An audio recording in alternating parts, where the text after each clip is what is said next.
આપે સોશિયલ મીડિયામાં જાહેરાત જોઈ છે આ સમૂહ લગ્નની. એ દીકરી છે આયુષી મકવાણા. હું એને વિનંતી કરીશ, આયુષી એક નાની વયે ખૂબ પ્રતિભાવંત દીકરી છે, એને જેટલી તાળીઓથી બિરદાવીએ એટલે ઓછા છે.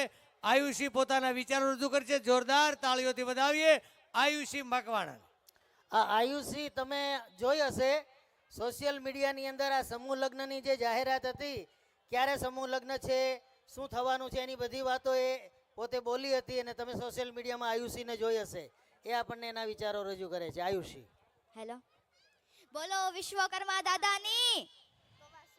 હવે ભાઈ અવાજ નથી આવતો. આજે આવો સરસ આયોજન થયો છે તો આજે અવાજ તો આવો જ જોઈએ ને. બોલો વિશ્વકર્મા દાદાની. હજી એક વખત બોલો વિશ્વકર્મા દાદાની જય. સમૂહ લગ્નનું આયોજન કરતા તમામ શ્રી લુહાર બંધુ વેલફેર ક્લબને હું દિલથી બિરદાવું છું, કેમ કે તેને મને અહીંયા 2 મિનિટ બોલવાનો મોકો આપ્યો છે તેની માટે. સ્નેહને જતન વડે વંદન કરું છું. સ્નેહને જતન વડે વંદન કરું છું. શબ્દને કાગળમાં મૂકીને તેને ચંદન કરું છું. 2 શબ્દ મારા દિલના કહીને આપ સૌનું સ્વાગત કરું છું. જ્યારે આપણા સુરત શહેરના આંગણે સુંદર મજાનું 24 સમૂહ લગ્નનું આયોજન થવા જઈ રહ્યું છે અને ત્યાં હું અને તમે મળી રહ્યા છો, ત્યાં એટલું જ કહેવાનું મન થાય છે કે દીકરો થઈને દીવાડે તે ખૂબ જ સારી વાત કહેવાય, કે દીકરો થઈને દીવાડે તે ખૂબ જ સારી વાત કહેવાય, પણ દીકરી થઈને 2 કુળને ઉજાડે ને તે ખૂબ જ મોટી અને ગૌરવની વાત કહેવાય. અને એથી એ વિશેષ વાત તો એ છે કે આજના આ સમૂહ લગ્નનું આયોજન આપણા જ સમાજના ભાઈઓએ કરેલું છે. એ મારા અને તમારા માટે ખૂબ જ ગૌરવની વાત કહેવાય, કેમ કે કામ કરવું એ ખૂબ જ અઘરું છે. માટે શ્રી લુહાર બંધુ વેલફેર ક્લબ સુરતને આપણે દિલથી તાળીઓના ગડગડાટ સાથે વધાવીએ, કેમ કે તે લોકોએ રાત દિવસ કંઈ જ ન જોતા નાના મોટા સૌને સાથે લેતા આ કાર્યક્રમનું આયોજન કર્યું છે. અને આપણે જ વિચારીએ કે આપણે એક દીકરીને વડાવી હોય ને તો 1 વર્ષ પહેલાંથી જ આપણે તૈયારી કરીએ છીએ, કે આપણે જ વિચારીએ કે આપણે એક દીકરીને વડાવી હોય ને તો આપણે એક વર્ષ પહેલાં જ આપણે તૈયારી કરીએ છીએ. પણ અહીંયા 1-2 નહીં, પરંતુ 5 પણ નહીં, પરંતુ 24 દીકરીઓની વિદાય થઈ રહી છે. એ મારા અને તમારા માટે ખૂબ જ ગૌરવની વાત કહેવાય. હવે સમૂહ લગ્ન વિશે હું ટૂંકમાં કહું ને તો એક જ સમયમાં એક જ ખર્ચામાં 1 થી વધુ લગ્નની આધુનિક ટેકનોલોજી. જીવનરૂપી રચના 2 પૈડા હોય છે, પહેલું સ્ત્રી અને બીજું પુરુષ. તે લગ્ન પ્રસંગથી જ એક નવા સંબંધ સાથે જોડાય છે. જ્યારે ખોટા ખર્ચા સિદ્ધને થાય એ મારા હૃદયની તમારા સમક્ષ વાત કરવી છે. કોણ જાણે સમાજની કેવી રીત હશે, કોણ જાણે સમાજની કેવી રીત હશે. લગ્ન પ્રસંગની ઉજવણી તો સાવ અનોખી જ હશે, પણ જ્યારથી હું સમજની થઈ છું ત્યારથી આ વિચાર મારા મગજમાં આવ્યા જ કરે કે શું કુદરતની એવી રચના છે કે વરઘોડો કાઢવો જ પડે?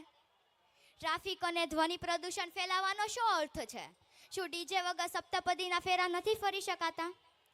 આપણા પેટની ભૂખ 80 થી 100 ગ્રામની હોય છે તો 600 થી 800 રૂપિયાની ડીશની શી જરૂરિયાત છે? નવયુગલોની પ્રીત તો પાલવે બંધાય તો ચોરીનો માંડવો લાખોમાં કેમ લખાય છે? હા, આવા શુભ પ્રસંગે દીકરી પાર્લરમાં તૈયાર થાય એમાં કંઈ વાંધો નહીં. એના પર ઘણા શોખ હોય છે, એને પણ ઘણા સપના જોયા હોય છે, પણ જ્યારે મોર ઝાજી ઉગવણે દેશ એવા ગીતો ગવાય છે ત્યાં ડીજેના પડઘા કેમ સંભળાય છે? શું મામેરું વધાવવું જ પડે? સોશિયલ મીડિયા પર એક પોસ્ટ ખૂબ વાયરલ થઈ હતી કે મામેરાની વિધિ સમયે એક બેનની આંખમાંથી આંસુ આવી ગયા. તેનો ભાઈ તેની માટે ઓછું મામેરું લાવ્યો એ માટે નહીં, પરંતુ લગ્નમાં હાજર થયેલી સ્ત્રીઓ તેના ભાઈનું સામાન્ય મામેરું જોઈને તેની મજાક ઉડાડતા હતા. શું બહેનને કંઈ આપવું જ હોય તો બંધ બારણે ગુપ્ત રીતે નથી આપી શકાતું? બાર ઢંઢેરો પીટીને ગામને બતાવવાની શી જરૂરિયાત છે? અને હમણાં તો કાંઈ અલગ જ વાના રસમ, પીઠી રસમ, છાપ ડેકોરેશન અને છાપ ડેકોરેશનના ક્રેઝમાં મોંઘેદાર કપડાં અને 8 થી 10 લાખ રૂપિયાના ઘરેણાં તો ખરા જ. શું આપણે તેને રોજ પહેરવાના છીએ? તે ક્યાં રહેવાના છે? ઘરની તિજોરીમાં કે બેંકના લોકરમાં? આપણી ગુજરાતીઓમાં એક કહેવાય છે ને કે લાંબા જોડે ટૂંકો જાય, મરે નહીં ને માંદો થાય. સ્વાભાવિક વાત છે કે મોંઘેદાર ખર્ચા અમીર વર્ગ અને પૈસાદાર લોકો કરે, પણ નાનો માણસ પોતાની હેસિયતથી વધારે કરવા જાય ને તો મુશ્કેલીમાં પડી જાય. કોરોના આવ્યો પણ આપણને એક વાત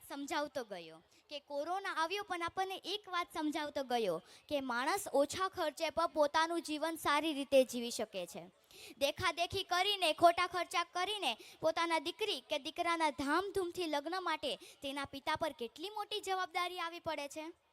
આ બધું જાણવા છતાં મૌન સેવાય છે. દુઃખ તો ત્યારે થાય છે, નથી ને તો એ કરવા જાય છે અને અંત સુધી હપ્તા ભરાય છે. અને અંતે નવયુગલોને શુભકામના પાઠવતા એટલું જ કહીશ કે કાજલ આપણી નજર ઉતારે અને સૂર્યના કિરણો નવી ઉર્જા બક્ષે.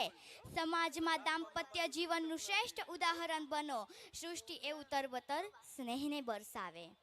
અને હું હજી એક વાત કહેવા જઈ રહી છું કે શ્રી લુહાર બંધુ વેલફેર ક્લબ સુરતે એક અનોખી પહેલ કરી છે કે તે લોકોએ એક કન્યાદાન નામનું એક દાન પેટી ખોલી છે, જેમાં આપણે ફૂલ નહીં તો ફૂલની પાંખડી દઈને સમાજને મદદરૂપ બનીએ.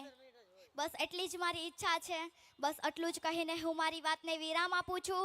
જય હિન્દ, જય ભારત, જય ગરવી ગુજરાત. આયુષી મકવાણા માટે જોરદાર તાળીઓ થવી જોઈએ. આયુષ્યને આપણે બધા વતી કહીએ કે આયુષ્યમાન ભવ. આયુષ્યમાન ભવા.